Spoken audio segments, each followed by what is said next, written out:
grumpy and like the wind's changed and the weather's cold, so my hip hurts, you know? Right. Yeah. Yeah. I'm finding it hard to get erections. Um, There's a pill for that, or a pump. oh, I'm on all the pills. I've got the pump. Have you tried a black Um, pump? You just shove it down, down the, I think it's the urethra and pump. no, And no, you do that. Try that. no. I have a pump in my anus, Oh, and so I get a reach around, and you're just, oh, but then you and have to just sort find of. somebody else. The best directions are when you're on your Oh, own. oh, you do it. You can do it by yourself. Like, Like a reach I'm back. not going to get a lot of partners, am I? I mean, have you seen me lately? I mean, Yeah. so You do drive a Tesla now, so fucking world's your oyster. yeah, exactly. Any Saving the street planet. corner you could get someone in your car. Yeah, they've all got purple hair though, and Oh, yeah. Well, it's on trend. you can never quite tell. You know, quite. It's the game. What did they start as? Where are they ending up, and what are they quite now? You don't That need to know thing. anymore. Now It's it's all just a free. It's like a flowing river, just a water. And if you want to jump in the river and cool down, you could just do it. You might hit some rocks, you might get some bumps and bruises, but you just got to jump. well, that makes sense. Yeah, Mm. why not? Fully Anyway, Dr. Feelgood is the fifth studio album by American heavy metal band Motley Crue. Released on August 28th, 1989, Dr. Feelgood topped the Billboard 200 chart, making it the band's only album to claim the position. In addition to being Motley Crue's best-selling album, it is highly regarded by music and critic fans as the band's best studio album. This was the band's last album to be recorded with lead singer Vince Neil until the 1997 album Generation Swine. That's the end of the episode. Thanks great. for coming, Good one. everybody. Thanks for listening. Yeah. Yeah. Yeah. Well, that was the warm up, wasn't it? Should we start the recording now? Because we talked about that penis pump and shit, and it's pretty embarrassing. I wouldn't want that getting on the internet. No, I mean, look, stuff. producer Eric doesn't know how to restart an episode, so you're in it now. Just we're there. How did you discover the Crew back in the day? Well, I remember I was in the high school. I was quite the heavy metal fan. I was Metallica and stuff like that. I bet all the girls love that. No, they didn't. Yeah, it was quite you're a dork back then. Yeah. You're a loser. And someone gave me a dubbed copy of this on a cassette tape. Oh, yeah. And I went home and I went, I'm not going to listen to this. This is sissy music. And I listened to it and I went, oh, quite good sissy music, isn't it? This is manly sissy music. It's quite manly sissy music, isn't These it? Like, sissies it's are getting a lot of pussy. a lot of catchy songs on here and actually really heavy guitar, to be honest. Like, it sounds huge. I was listening to this again going, man, it's got a big stereo field on it. It sounds great. Produced by Bob Rock. Oh, yeah. The man can do no wrong. Big walls. Yeah. Big walls of sound. This album sounds huge, you reckon? Oh, yeah. Yeah, I'll give you that. Mm. That was my experience with it. Oh, nice. Well, look, for me, just to jump in, because there's two of us here, my older, far superior brother purchased this tape. Is that the handsome one? Yeah, yeah. The far better looking older brother, bigger cock. Yeah, he's got everything. It's quite often when you have siblings that one gets all the good genes and then there's another sibling that just looks like the leftover They're made up of all the leftover shit they didn't quite make grade A. And sometimes it's the oldest child, and sometimes it's the youngest child, like that took a couple of attempts to get it right. Or sometimes you get it bang on the first time, and then you get a couple of disappointments after that and never quite live up to it. And you're obviously the last child and just all the leftover shit. One is Disney's Prince Charming, and the other is Disney's Quasimodo, you know? And you're Quasimodo. I am the last sperm out of the tank. Yeah, that's it. I was not the fastest swimmer.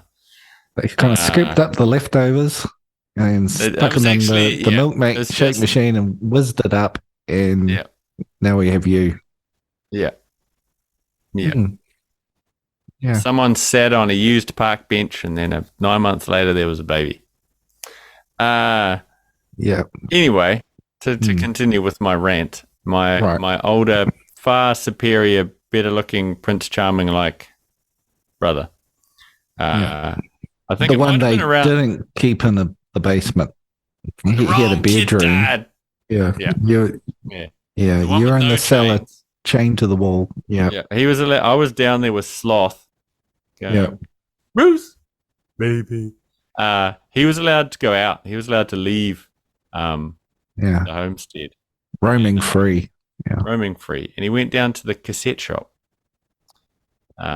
And bought on the same day, because my parents loved him more. They also gave him lots more spending cash.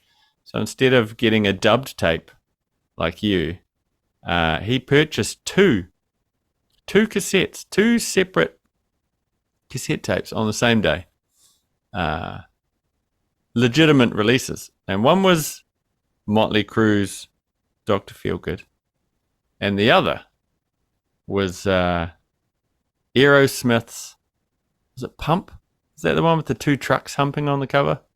Oh yeah, that was a good one. Yeah. Yeah. Well, so those two came home at the same time, and I preferred Aerosmith. I'm just going to lay that out there. Just to be, just to be on point. For me, Motley Crue never been. Apart from listening to this at the time when my brother got it, thinking, oh, he must be cool, I'll listen to this. Only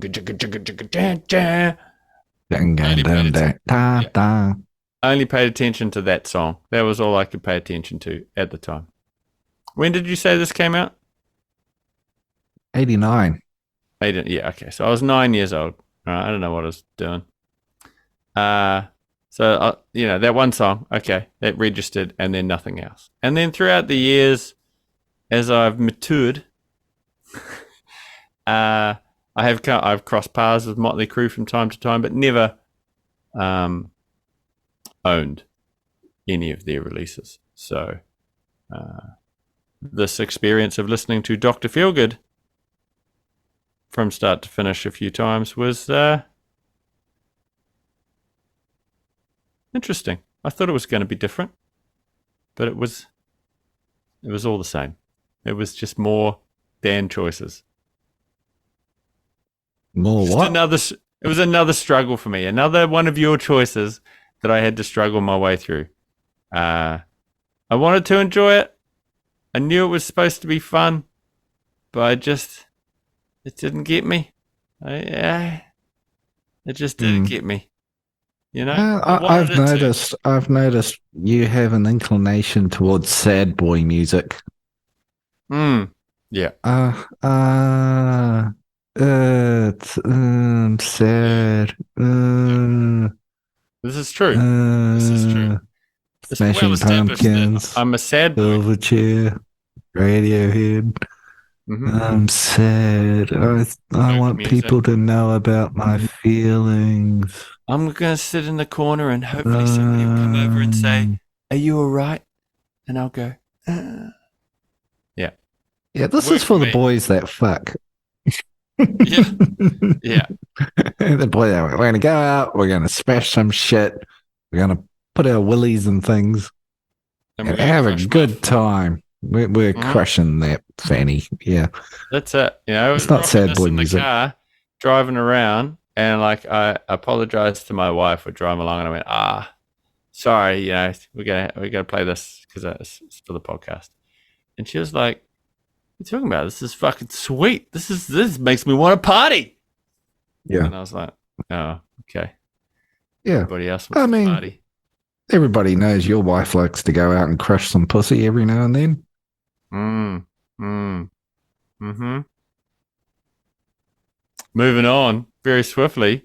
Let's stay there. No, Let's I'll explore make you that delete this topic. episode. Yeah, no, moving on. We're moving on. Don't make me more of a sad boy. Rocking out and crushing pussy. Yeah. Mm-hmm. So did you got this on a dub tape, and did you listen to a lot back in the day? Nah, back then it was like, I'm too hard for this. Too hard. My image of being awesome and hard. It's just not going to fit in with it. These guys are wearing makeup. It would have to be a guilty pleasure for me. But as I listen to this, and like everything's catchy, everything's well written, everything's super well produced, all the performances are great. It's If you want to party. It's got a vibe, but it's not samey. Like the songs are, they match each other, but they're not too similar. They're not. It's not the same thing over and over again. There's variety, and it's but it's an album of songs that suit each other. Oh, you can't complain. May as well have been a boy band, right? Like a manufactured boy band for how LA and how like on Party LA point it sort of hit, right? It seems quite manufactured, even if it wasn't. I don't know. Maybe these guys were just, musical geniuses. But the fact that it was kind of one album and done, or they had. This is album 5. Yeah, but this was their biggest. You said they're only number 1. Yeah. But they had a couple of songs, like. They had "Shout at the Devil." They had hits along the way. What the fuck was that? Never heard of it. Shout, what's the song that was "Shout at the Devil"? The only shout I know is the shout, let it all out. That's because you're a sad boy. Fears. Yeah. Sad boy. Fears and tears. Sad boy. Sad boy music. Come and talk to me. My move is standing against the wall, looking sad and handsome. And are you okay? Oh, I just want to talk. It works. Yeah. And my name is Tommy Lee, and I'm a fucking man. I'm gonna crush your pussy. Yeah. I got a 10-inch white snake, and I'm gonna pound Pamela Anderson tonight. Yeah. Pamela, yeah, it's nice that you're my new girlfriend and everything, but since the late 80s, I've been filming everybody that I fucked. So do you mind if the film crew just kind of follows us around, and one day we might release it, and we say we don't want to release it, but then we'll make lots of money? Does that sound good to you, Pam? I don't know if he talks like that. Okay. It's like, Pam, I've got a handicap, and I'm going to totally pound you, and then we're going to watch me pounding you, and then I'm going to pound you after I watched us pounding you. Yeah, I'm Tommy Lee. And then Pam, we're gonna film me fucking you, watching you and me fucking on the film, and it's gonna be some Inception shit. Pamela, we've been having threesomes every night this week, and I think it's time we explored our relationship and made it more exciting and brought in 5 or 6 girls a night, and a lot more drugs. Just spice the relationship up. I think our relationship is strong enough to handle it. Pammy got out of there. Do you think? Here's a question, and man, after he was banging Heather Locklear. Yeah, that's true. Well, it's downgrade. I think Heather's more top tier than Pam. Isn't she first though? Heather was first, and then he upgraded to Pammy. No. Downgrade. Yeah. No. Definite upgrade. No. Do you think? And the women have only gotten younger since. What? Well, that's true. His drum kit. You see them playing live, and he's renowned for his enormous drums. But then he also did I'm strapped in and I'm playing upside down now. Yep. You know, Yep. They rotate him up and sit down. Yeah. spin him in the air, and he plays away, and he's fallen out of it a couple of times, I think, and Oh, had nice. accidents. Yeah. I'm going to YouTube that. Do you think they ever put groupies on the spinning drum set? Yep. Think that'd be a worthwhile experience? I think he was having sex with groupies before the show, and then possibly in little breaks during the show, he was having sex with more groupies. And then after the show, he was probably crushing a bit more pussy after that too. Well, good for him. There was a didn't they have a Netflix movie or something come out recently? I remember watching that. Based on the book that they wrote about themselves, and That was fucking lame. it wasn't the best. No, but it's what they got up to. It was interesting. Vince Neil, he was the guy that went to get drinks with another guy, and he crashed his Ferrari and killed the other guy, and he served 18 days in prison for vehicular manslaughter. Mm-hmm. Only 18 days. And then, oh gosh, am I going to remember this? They released a greatest hits or something, and they called it something very insensitive to do with this. Did I write it down? I might have to look it up. 18 days for death. Something like that. I don't know. Yeah. Oh, well, let's not have a podcast of you umming and ahhing and looking for information, you know? That was a good story, wasn't it? It was a great story. Just pity about the ending. You know? Yeah. Then he crushed some pussy. I read the book, and apparently he had women turning up to prison, and he was crushing pussy in there during his sentence, and the guards would stand around and watch. And film it.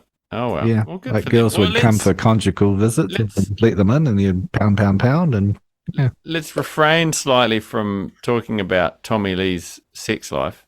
And no, that was Vince Neil. Oh, right. Sorry. Singer. Maybe he was having sex with Tommy Lee in prison. So maybe we've just allegedly. No, Tommy Lee was too busy crushing pussy on the outside. Elsewhere. Wow. Yeah. So who are the other members of this band, and should I care? Well, we got Vince Neil, the singer. We got Tommy Lee, the drums. We got Nikki Sixx on the bass guitar. Nikki Sixx. Uh-huh. Yeah, and Mick Mars on the guitar. But Mick Mars been, there's a bit of a thing there at the moment where he's been either kicked out or left. Lots of different stories.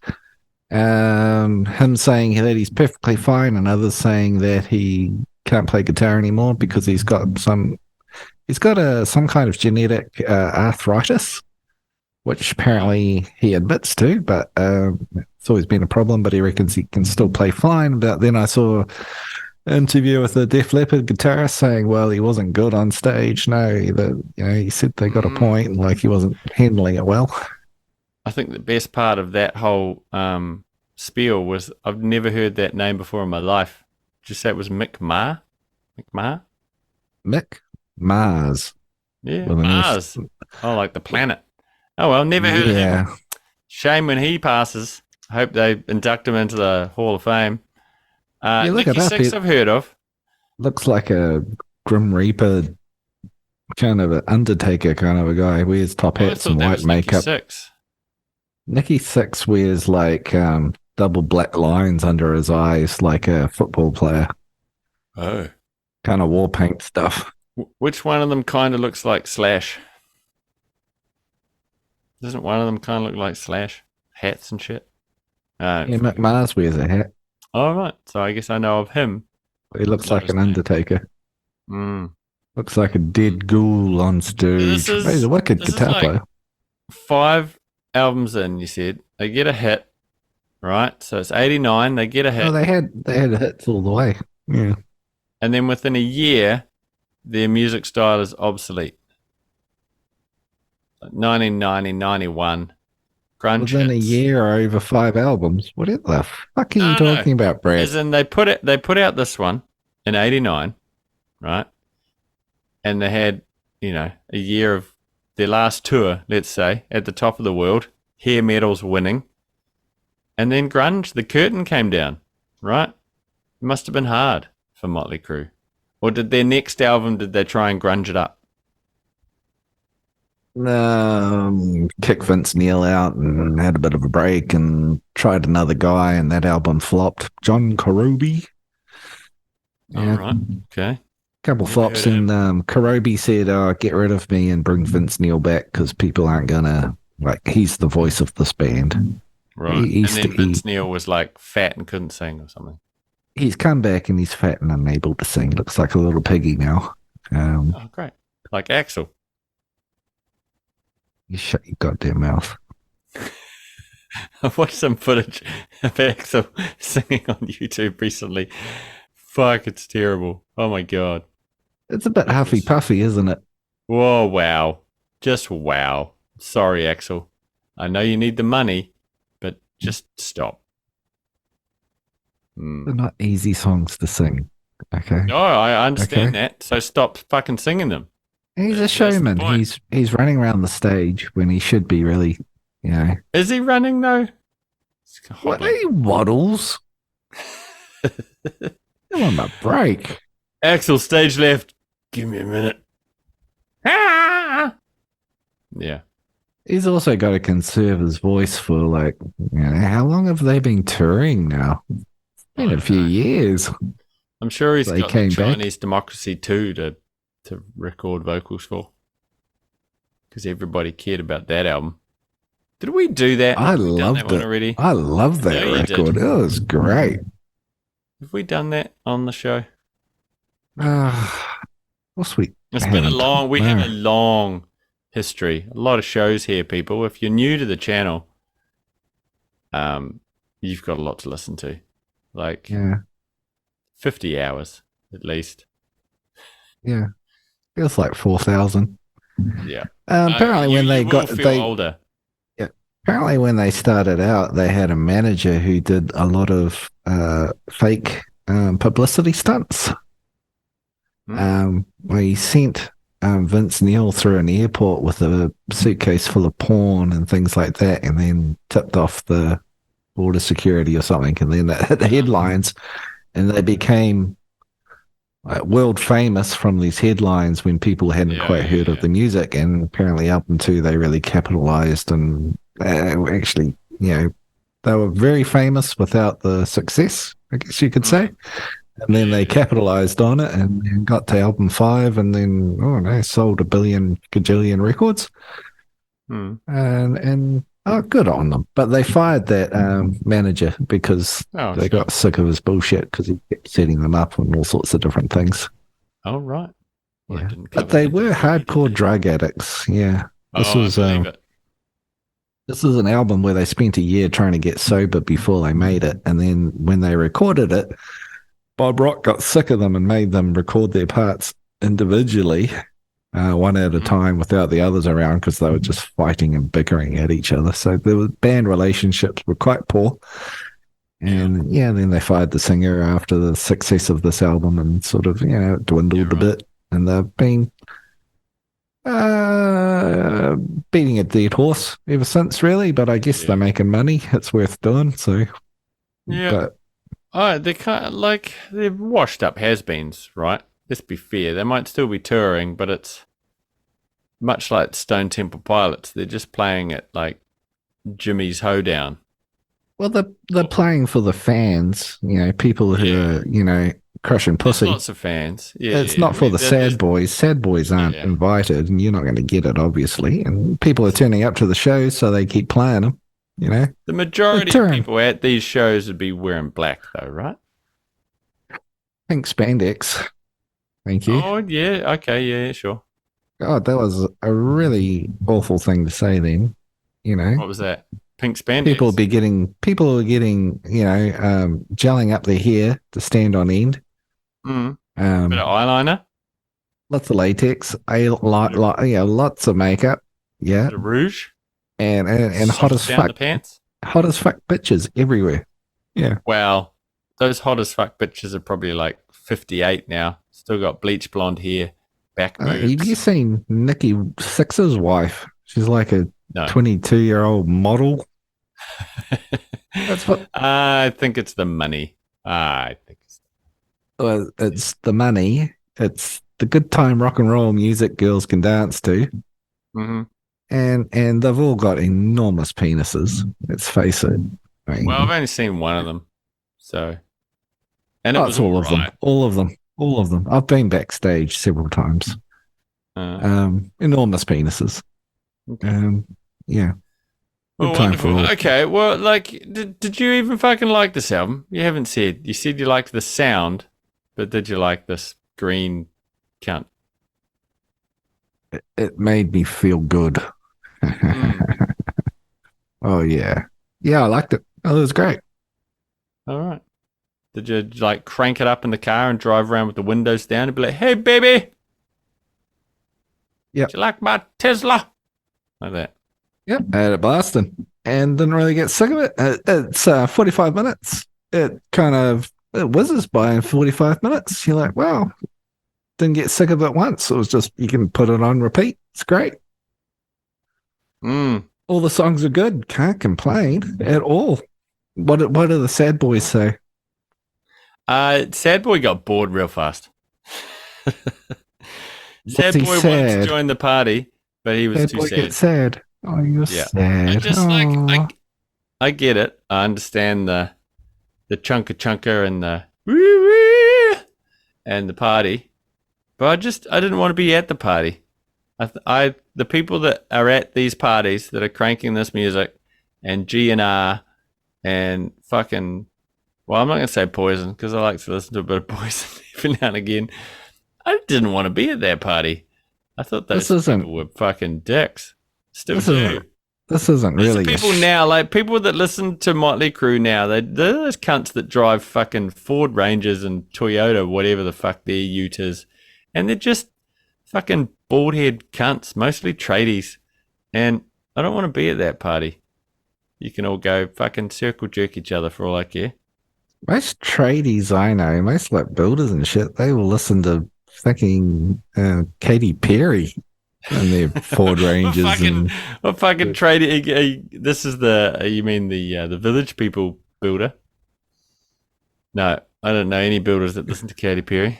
I think I probably know more than you. Yeah. But yeah, Katy Perry motherfuckers. It's a shame. What's the world? A couple rock. I'll give it that. But most of them, Katy Perry. Yeah. No, look, I gave it a few listens, but it wasn't one that I was. When I had to, like, this one felt I had to force myself to re-listen. I wasn't enjoying it. Sad boys. What you gonna do? We're gonna cry in the corner, and I don't know. So let's look at this on skippability. What are you skipping on this? 11 songs, 45 minutes. First song's not really a song. It's just like a prelude. Well, then you're skipping it. It's a piece of shit. It's awesome. It's a great warm up to it's Town. Yeah, TNT, motherfucker. I'll just because it's quick for me. I'm skipping it all but two of them.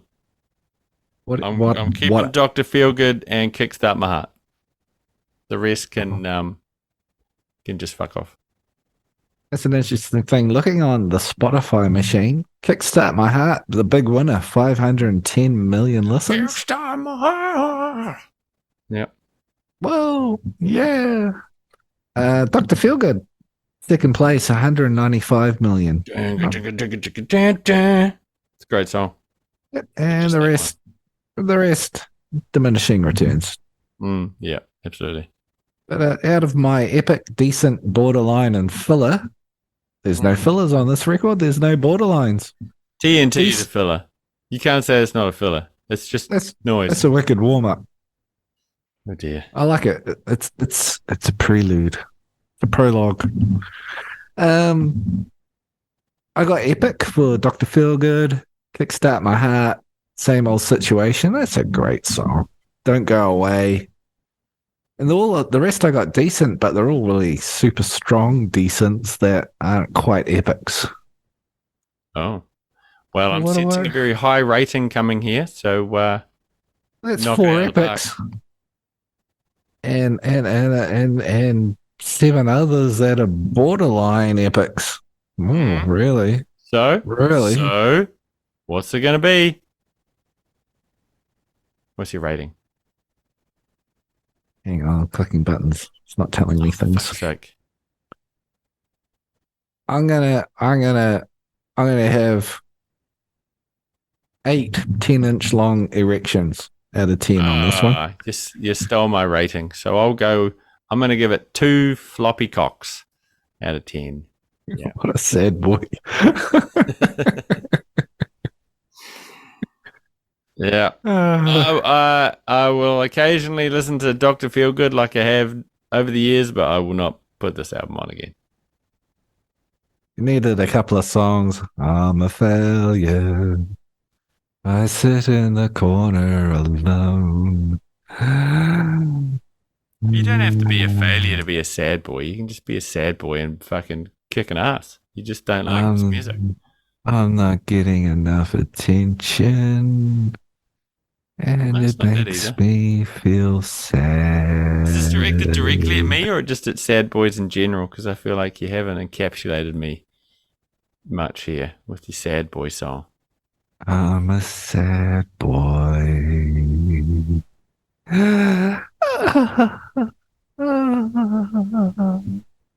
Yeah, just sad boys in general. Not completely directed at you. No. Okay, yeah. Another perfect episode. Hey, see you cunts next time. Fuck off. No, did we miss something? I feel like we've missed something. No, you've sung Sad Boy. And I said it's boy. another perfect episode. We're done. You gave it 2 floppy sad boy cocks. I did, yeah. It's a piece of shit. All right, another perfect episode. No, I've already said that. No. Yeah, it doesn't count when you do it because that's my line. It's done now. You're just doubling up. How about you come up with your own little catchphrases? Yeah, and Motley Crue, Dr. Feelgood, 1989. That's awesome. That's awesome, but I feel it's been taken. It feels slightly borrowed. You stole it off YouTube. I've seen that show. Now, I've got to adjust my anal pump. Yeah, okay, good. Okay, so we'll just end the episode now. And producer Eric, if you just edit all that stuff out at the beginning, please. That would be... Yeah, he's going to do it. Okay, great. Okay, cool. We'll see you next time. What a wonderful episode. Shut the fuck up. Push the button. Can't find it. Oh, there it is. Hang on. And...